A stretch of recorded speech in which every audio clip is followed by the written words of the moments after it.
City Council is set to take up the mayor's controversial ordinance that would allow police to seize suspected gang members' assets. The mayor has called it an essential tool in the effort to bring down Chicago's homicide rate, but opponents like civil liberties groups say the law would not deter crime and instead would open the city up to a flood of lawsuits. Joining us to talk about that and other items on City Council's agenda are 15th Ward Alderman Ray Lopez, who represents parts of the South Side, 20th Ward Alderperson Jeanette Taylor, who represents part of the South Side as well, and Alderperson Maria Haddon of the 49th Ward, who represents parts of the far North Side, including Rogers Park. We'd hope to be joined by Alderman Jason Irvin, Chair of the Black Caucus, but he is unable to join us. We are glad that you are all here. First up, Alderman Lopez, that controversial ordinance that would allow police to seize the assets of suspected gang members, it passed committee. It is up for a full vote this week. Is there any evidence that something like this would deter crime?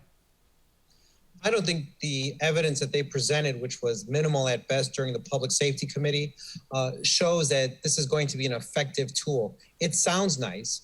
And originally, when the mayor introduced it, it was called the Gang Asset Forfeiture Ordinance, renamed now the Victims Justice Ordinance. But none of this is going to deter crime in the city of Chicago, because we're treating crime and gang activity like we're from the 1920s during the Prohibition.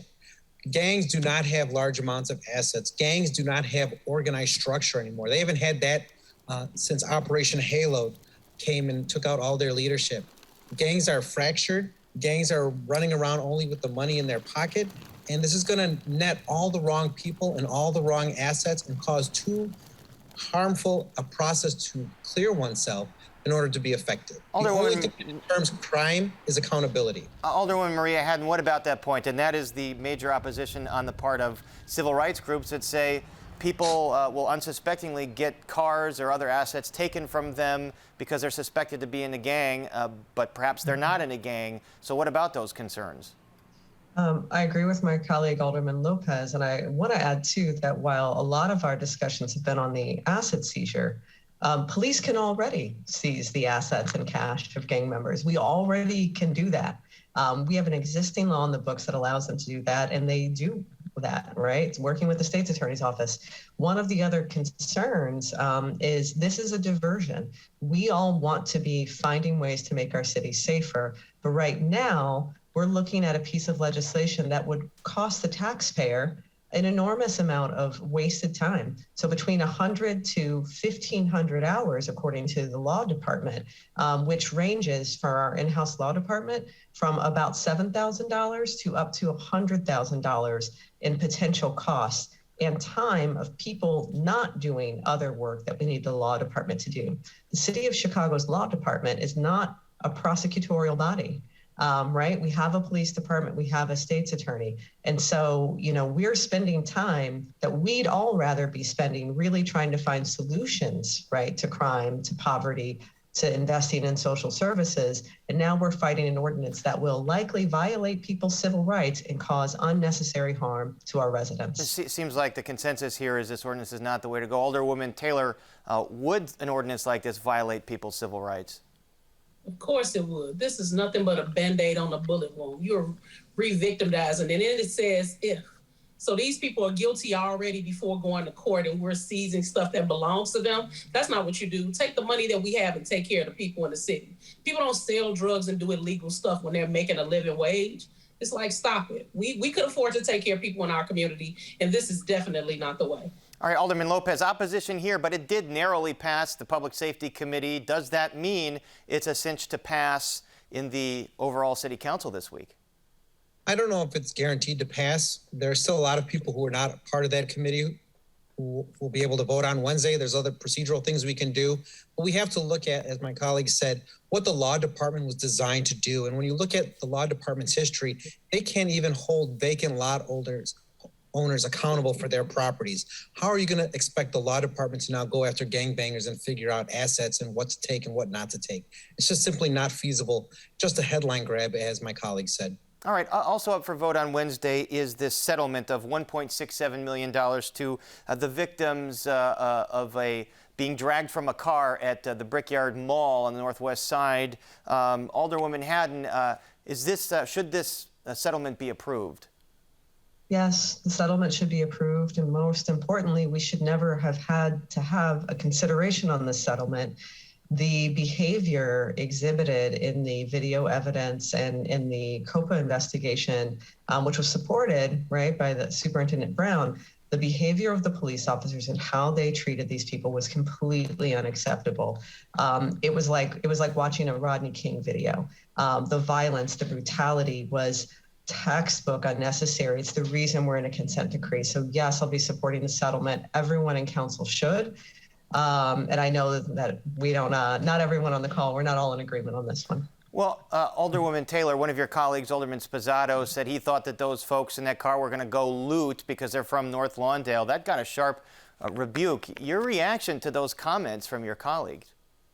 You're talking about the same colleague that called us communists. I'm not surprised. You all shouldn't be either. At the end of the day, the video doesn't lie. But the question we should ask is, what if we didn't have the video? The first thing people would have said is they went to loot. And so, because this is a Black woman, she went to go loot. They were looting. Like, make it make sense. We got to get to a place in city council where we see stuff in black and white and not Technicolor the way we want to see it. It was obvious what happened. And so she deserves to be compensated. And remember, this money can never get back her dignity and her pride. Same thing with Anjanette Young. No matter how much money we give them, they can't get back what was taken from them. A sense of safety from the people who are paid to serve and protect. They're picking and choosing who they serve and protect. All right, Alderman Lopez, Alderwoman Haddon referred to someone on this panel that's not in favor of this settlement. I assume that's you, your position on this. No, I did not vote in support of this settlement, and I will not be voting in support of it on Wednesday. You know, I understand and have always supported settlements when, you know, our police officers were in the wrong, clearly. But I think that there's a question lingering in my mind as to not only the story and scenario of what happened, but also the totality of what was going on that day. This was one of the most egregious days in Chicago's history where people were literally trying to destroy this city. And if this had happened at 9 o'clock in the morning, I could understand someone saying I was unaware. But this was at 3 in the afternoon when literally all hell was breaking loose in the city of Chicago. And I just have some unresolved answers that the law department, quite frankly, could not answer. It did not answer.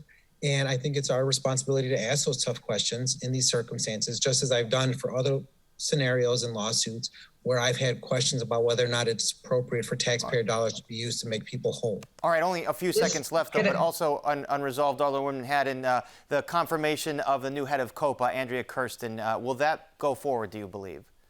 I believe so. I don't think there's any good reason why it shouldn't. There's no good reason why it shouldn't.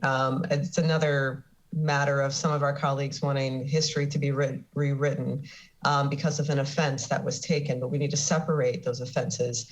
And just a short comment to Alderman Lopez's point, it doesn't matter what or why those people were there at the Brickyard Mall. The behavior was unacceptable. And there's no one in City Council that can justify that. Completely unacceptable. There's no scenario under which almost a dozen officers should have bashed out windows, pulled law-abiding citizens or not from their vehicles, and brutalized them. All right, we're going to have to leave it right there right now, but we'll be joined again by the older people later in the program to discuss the latest developments in the ward remap. But for now, our thanks to City Council members Ray Lopez, Jeanette Taylor, and Maria Haddon. Thank you so much.